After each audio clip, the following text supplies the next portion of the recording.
تو پھر ہمارے امام نے کہا پوچھتے کیا ہو، عرش پر مصطفیٰ یوں گئے کہ یوں، پوچھتے کیا ہو عرش پر مصطفیٰ یوں گئے کہ یوں، کیف کے پر جہاں جلے کوئی بتائے کہ یوں، اور کسرے دنا کے راز میں ثم دنا فتدلا، کسرے دنا کے راز میں عقلیں تو گم ہے جیسی ہیں، اور ان کا عقلیں تو ایتھی رہ گئی ہیں نا زمین تے، روح القدس نال گین، روح قدس سے پوچھئے تم نے بھی کچھ سنا کہ یوں، اے میرے آقا و مولا صلی اللہ علیہ وسلم. اور جب میرے آقا و مولا صلی اللہ علیہ وسلم آئے حضور دیا شانہ گھٹانا لے ہو اور تانوں کی پتہ ہوئے میرے آقا و مولا صلی اللہ. حضرت امام بوسیری نے لکھا انہوں نے کہا میرے آقا و مولا صلی اللہ علیہ وسلم دے نور دے ہوتے اللہ نے 70,000 پردے پا کے بھیجے. اگر پردے نہ پا کے بھیجدا تب بوسیدہ ہڈی پئی ہوندی، حضور دا نام لیا جاتا وہ بھی اٹھ کے کھڑی ہو جاندی. ہاں وہ جانے خبر ہیں اور ہر خبر ہے ان سے وابستہ. ہاں میرے آقا و مولا صلی اللہ علیہ وسلم جدو سارے انبیاء کو گئے امام الانبیاء بنے ہیں جی. حسن یوسف دم عیسیٰ ید بیداداری آنچ خوباں ہما دارت لیکن تو تنہا داری. پھرے جہاں میں چہار جانب حسین دیکھے جمیل دیکھے پر ایک کملی والے تجھی کو تجھی سا دیکھا. اور پھر تو حضرت امیر خسرو نے کمال کر دیا نہ کہا آفاق ہا گردیدم میرے بتاں ورزیدم بسیار خوباں دیدم لیکن تو چیزیں دیگری. ہاں اس دن سارے بیٹھے سارے امام سارے انبیاء اکرام تشریف فرما حضرت جناب آدم سے لے کر جناب عیسیٰ علیہ السلام تک سارے موجود. میرے آقا و مولا صلی اللہ علیہ وسلم کے سامنے سب نے اللہ کی حمد و ثنا بیان کی. جب میرے آقا و مولا صلی اللہ علیہ وسلم نے خطبہ دیا تو سنے پھر کیا فرمایا. میرے آقا و مولا صلی اللہ علیہ وسلم کی شان یہ ہے، سنے پھر کیا فرمایا. فرمایا الحمدللہ الذی ارسلنی رحمتا للعالمین وکافتا للناس بشیرا ونذیرا وانزل فیہ الفرقان فیہ تبیان کل شیء وانزل الفرقان فیہ تبیان کل شیء وجعل امتی خیر امت اخرجت للناس وجعل امتی اوسطا وجعل امتی هم الاولون والآخرون وشرح لی صدری ووضع عنی وزریم ورفع لی ذکری وجعلنی فاتحا وخاتما. میرے آقا مولا صلی اللہ علیہ وسلم نے فرمایا ساری خوبیاں اس اللہ دیان جس نے مینوں رحمت للعالمین بنا کے بھیجا، مینوں لوگوں نوں ڈران والا بھی بنا کے بھیجا اور خوشخبری دین والا بھی بنا کے بھیجا، اور مینوں قرآن دے کے بھیجا جس دے وچ ہر چیز دی حکمت موجود ہے، ہر چیز دی شفا موجود ہے، جس دے وچ ہر خبر موجود ہے. اور میری امت نوں سب نالوں بہترین امت بنایا اور اس نوں سب نالوں پہلے جنت داخل کرے گا. اگے میرے آقا و مولا صلی اللہ علیہ وسلم نے فرمایا وجعلنی فاتحہ، اور سارے فتح دے جھنڈے میرے ہاتھ دے کے بھیجے اور مینوں خاتم النبیین بنا کے بھیجا. پھر جناب خلیل اللہ پکار اٹھے یا رسول اللہ اسے واسطے تا اللہ تعالیٰ نے تو ہنو محبوب رب العالمین بنایا، تو ہنو اپنا محبوب بنا کے بھیجا. اے میرے آقا و مولا صلی اللہ علیہ وسلم دی شان. اور ملتا ہے کیا ایک بار مدینے میں جا کے دیکھ، کرتے ہیں مالا مال ذرا دامن پھیلا کے دیکھ. وہ بات جو حضرت سعد بن معاذ نے حضور سید عالم صلی اللہ علیہ وسلم کو بدر کی طرف جاتے ہوئے کہی تھی نا یا رسول اللہ آپ حکم دیں ہم گھوڑے سمندروں میں ڈال دیں گے، ہم کیسر و کسرا سے جنگ چھیڑ دیں گے، یہ ساری بات کہی. میرے آقا و مولا صلی اللہ علیہ وسلم وہ چہرہ چمک تجھ سے پاتے ہیں سب پانے والے ہیں جی، وہ تو وضحا کا چہرہ.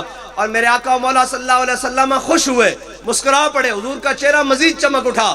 حضرت سعد بن معاذ کی یہ دعا سن کر یہ بات سن کر پھر جناب غزوہ خیبر میں حضرت غزوہ خندق میں حضرت سعد بن معاذ کو رگ اکھل پہ تیر لگ گیا. حضور کی بارگاہ میں آنے سے ملتا کیا ہے یہ آپ کو بتانے لگا ہوں. ملتا ہے کیا ایک بار مدینے میں آ کے دیکھ، رگ اکھل پر تیر لگ گیا، حضرت سعد بن معاذ کا وہ زخم کھل گیا. وہ بڑا لمبا واقعہ ہے. حضرت سعد بن معاذ نے دعا کی یا رسول اللہ، یا اللہ اگر تیرے حبیب کے دشمنوں نے اسی طرح کر و فر سے پھر دوبارہ چل کے مکے سے مدینے کے اوپر چڑھائی کرنی ہے تو پھر مجھے اسی زخم سے موت نہ دینا، مجھے زندہ رکھنا تاکہ میں ان کا مقابلہ کروں، اور اگر نہیں آنا تو مجھے موت دے دینا. لیکن موت دینے سے پہلے وہ خیبر کے یہودیوں کا انجام میں اپنی آنکھ سے دیکھ لوں، وہ بنو قریظہ کا انجام میں اپنی آنکھ سے دیکھ لوں جنہوں نے تیرے حبیب کے ساتھ غداری کی ہے. تو ملتا ہے کیا، ایک بار مدینے میں جا کے دیکھ۔ حضرت سعد بن ابی وقاص، حضرت سعد بن معاذ کی یہ دعا قبول ہو گئی۔ میرے آقا مولا صلی اللہ علیہ وسلم جب غزوہ خندق سے واپس تشریف لے آئے تو حضرت جبریل علیہ السلام حاضر ہو گئے، پورا جنگی لباس پہنا ہوا۔ کہا یا رسول اللہ، اللہ تعالیٰ فرماتا ہے کہ ابھی خیبر بنو قریظہ کا بھی فیصلہ اسی کے ساتھ کرے۔ میرے آقا مولا صلی اللہ علیہ وسلم نے جا کے بنو قریظہ کا محاصرہ کر لیا، قلعے کا محاصرہ ہو گیا، اور جب کافی دن محاصرہ رہا تو ایک دن جناب بنو قریظہ کے یہودی نیچے آئے، انہوں نے کہا یا رسول اللہ ہم آپ کو حکم نہیں مانتے، ہم آپ کا فیصلہ نہیں مانتے، ہم ہتھیار ڈالتے ہیں ایک شرط پر کہ سعد بن معاذ ہمارا فیصلہ کرے۔ ادھر سعد بن معاذ دعا کر چکے ہیں اللہ سے کہ یا اللہ مجھے ان کا انجام دکھانا۔ میرے آقا و مولا صلی اللہ علیہ وسلم، حضرت سعد بن معاذ زخمی حالت میں پڑے ہیں، میرے آقا و مولا صلی اللہ علیہ وسلم نے حضرت سعد بن معاذ کے لیے گھوڑا بھیجا، صحابہ کو کہا کہ ان کو جناب سوار کر کے لاؤ۔ جب حضرت سعد بن معاذ حضور کے سامنے آئے، میرے آقا و مولا صلی اللہ علیہ وسلم نے فرمایا قوموا الی سیدکم، کھڑے ہو کر اپنے جناب امیر کا استقبال کرو، اپنے سردار کا استقبال کرو۔ حضرت سعد بن معاذ آئے، میرے آقا و مولا صلی اللہ علیہ وسلم نے فرمایا سعد یہ یہودی کہتے ہیں کہ تو ان کا فیصلہ کر، یہ مجھے حکم نہیں مانتے۔ حضرت سعد بن معاذ جب چلے تھے نا اپنے گھر سے یہودیوں کی جانب تو پیچھے سے منافقوں نے بڑی آواز لگائی، سعد خیال کری تیرے بچپن دے بڑے دوست سن، تیری جوانی اور لڑکپن دے بڑے دوست سن، تیری بڑیاں قرابت داریاں سن، تیرے بڑے لین دین سن، تیرے بڑے کاروبار سن، یہودیاں نہ خیال کری۔ جب حضرت سعد بن معاذ حضور دی بارگاہ پہنچے تے موڑ کے این پیچھے موڑ کے کیا سعد آج وہی فیصلہ کرے گا جڑا اللہ اور اس دے رسول نو پسند ہوئے گا۔ حضور دا غلام ہوندہ ہی ہوئے جڑا او فیصلہ کرے جڑا رب تے رسول چاندیں، او بندے نو ویکھ کے فیصلے نہیں کر دے، اور رشتہ داراں نو ویکھ کے فیصلے نہیں کر دے، او جناب عزیزاں نو ویکھ کے فیصلے نہیں کر دے، او دوستاں تے یاراں نو ویکھ کے فیصلے نہیں کر دے، او اللہ اور اس دے رسول دی رضا ویکھ کے فیصلہ کر دیں۔ حضرت سعد بن معاذ نے کہا یا رسول اللہ اگر میں فیصلہ کرنا تے انہاں دے مرد قتل کر دیتے جان، انہاں دی عورتاں لونڈیاں بنا لیتیاں جان، انہاں دے بچے غلام بنا لیتے جان، انہاں دی جائیداداں ضبط کر لیتیاں جان۔ جدو اے سنیا نا یہودیاں نے تے وہ کم اٹھے تے میرے آقا و مولا صلی اللہ علیہ وسلم مسکرا پہ فرمایا سعد تیرے آن تو پہلے رب عرش تے فیصلہ کر چکیا، ملتا ہے کیا ایک بار مدینے میں۔ اے دعا کی تھی سی یا رسول اللہ، یا اللہ جنہ تیرے حبیب نال غداری کی تھی انہاں دا انجام مینوں وکھان تو پہلے موت نہ دیں، رب نے انہاں دا انجام بھی سعد بن معاذ دی زبان چو لکھ دیتا۔ اے حضور دے نال وفا کرن دی وجہ حضرت سعد بن معاذ واپس آ گئے۔ میرے آقا و مولا حضرت سعد بن معاذ دا رگ عقل دا اے رگ دا زخم دوبارہ کھل گیا اور خون بہن لگ پیا۔ میرے آقا و مولا صلی اللہ علیہ وسلم نے حضرت سعد بن معاذ دا خیمہ مسجد نبوی دے وچ لوا دیتا، اور حضور سید عالم صلی اللہ علیہ وسلم امام الانبیاء جدو نماز واسطے، فجر واسطے، ظہر واسطے، عصر واسطے، مغرب واسطے، عشاء واسطے تشریف لیان تے حضور ہر نماز تو بعد سعد دے خیمے جان حضرت سعد بن معاذ دے پوچھن سعد کی حال ہے، حضرت سعد بن معاذ تا کہنے ہونے جان ہے عشق مصطفیٰ روز فضوں کرے خدا، جس کو ہو درد کا مزہ وہ ناز دوا اٹھائے کیوں۔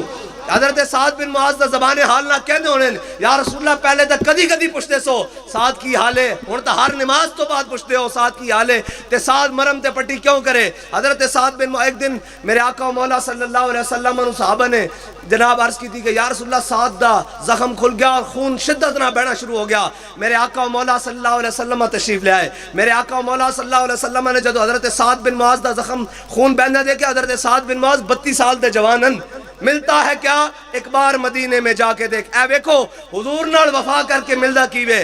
حضرت سعد بن معاذ دے خیمے جدو حضور تشریف لے آئے تے حضرت سعد بن معاذ دا ہاتھ تو خون نکل رہا جاری فوارے دار نکل رہا۔ میرے آقا و مولا صلی اللہ علیہ وسلم نے حضرت سعد بن معاذ دا ہاتھ چکیا اپنے سر انور تے رکھ دیتا، سر انور تے رکھ دیتا، صحابہ نے پیچھے کیتا، حضور نے پھر رکھ دیتا، صحابہ نے پھر پیچھے کیتا، حضور نے پھر ہاتھ اپنے سر اقدس سے رکھ دیتا۔ حضور دی چشمان مبارک تو، داڑھی مبارک تو، ایسے رخسار مبارک تو حضرت سعد بن معاذ دا خون بہ رہا، اور میرے آقا و مولا صلی اللہ علیہ وسلم نے فرمایا سعد ویکھ تو سانو بدر جاندے خوش کیتا سی، اسی تیرا خون بھی اپنے چہرے ہوتے لے لیا۔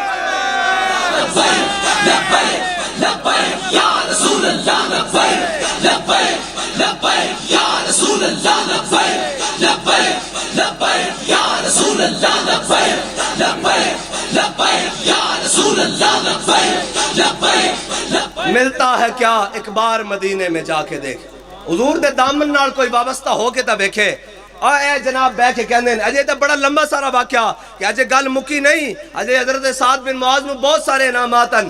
اے گل میں ادھروں موڑ دیواں کہ جناب اے کہنے جی اسلام کی دے گا. میں کہا اسلام ایویں نہیں، آپ کیسے لائیں گے اسلام؟ اور جناب اسلام آ کر کیا کرتا ہے؟ میں نے کہا اسلام آ کر 3 رستے بند کرتا ہے. 3 رستے، سچی بات ہے، 3 رستے بند کرتا ہے. اسلام کیسے آتا ہے؟ حضرت جناب عمر بن عبدالعزیز کے زمانے میں، حضرت جناب عمر بن عبدالعزیز کا جب سرکاری فرمان جاری ہوا، آپ جناب مسجد میں تشریف فرما ہے اور مغرب کی نماز کے ٹائم آپ کا سرکاری فرمان جاری ہوا کہ عمر بن عبدالعزیز کو خلیفۃ المسلمین بنا دیا گیا ہے. جب آپ مسجد سے باہر نکلے تو جناب سرکاری بگیاں آ گئیں، گھوڑے آ گئے، شاہی استبل سے جناب سوار آ گئے اور سارے جناب ریزہ بردار اور مشل بردار آ گئے. اور حضرت عمر بن عبدالعزیز نے جب مسجد سے باہر دیکھا، پوچھا یہ کیا تماشا ہے؟ انہوں نے کہا جی آپ امیر المومنین بن گئے ہیں، یہ آپ کا پروٹوکول ہے. آپ نے فرمایا عمر بن عبدالعزیز ان 2 ٹانگوں پہ چل کے گھر سے آیا تھا، انہی ٹانگوں پہ چل کے گھر واپس جائے گا، اس کو لے جاؤ، اس کو واپس سرکاری بیت المال میں لے جاؤ. جب وہ لے گئے تو حضرت عمر بن عبدالعزیز گھر آئے اور گھر آ کر کہا آپ کے گھر بادشاہ کی بیٹی ہے، آپ کی بیوی بادشاہ کی بیٹی ہے. کہا کہ عمر بن عبدالعزیز رکھنا ہے یا جناب یہ مال و دولت رکھنا ہے، یہ جہیز کا سامان، یہ گھوڑے استبل اور یہ مربع، یہ زمینیں اور جناب یہ نوکر چاکر اور کنیزیں رکھنی ہیں. انہوں نے کہا عمر بن عبدالعزیز ہوا کیا ہے؟ کہا میں آج مسلمانوں کا حاکم بنا دیا گیا ہوں. تمہارے باپ نے جو کچھ تمہیں جہیز میں دیا تھا یہ قوم کا مال ہے لوٹا ہوا، تمہارے باپ کا مال نہیں، جاگیر نہیں تھی. اس کو رکھنا ہے تو عمر بن عبدالعزیز تمہیں ابھی طلاق دیتا ہے، اگر نہیں رکھنا تو پھر اس کو بھی بیت المال میں جمع کراؤ. یہ دیکھو دین تخت پر آیا ہے. ادھر ایک وزیر آئے، جناب گاڑیاں، پردے، قالین، جناب صوفے اور ڈیکوریشن، اور یہ کیا جناب ایک وزیر اور مشاورت کے لیے ایک شخص منتخب ہو گیا ہے. ادھر دیکھو دین تخت پر آیا ہے، گھر میں جو کچھ موجود سامان ہے پیک کر کے بیت المال میں جا رہا ہے.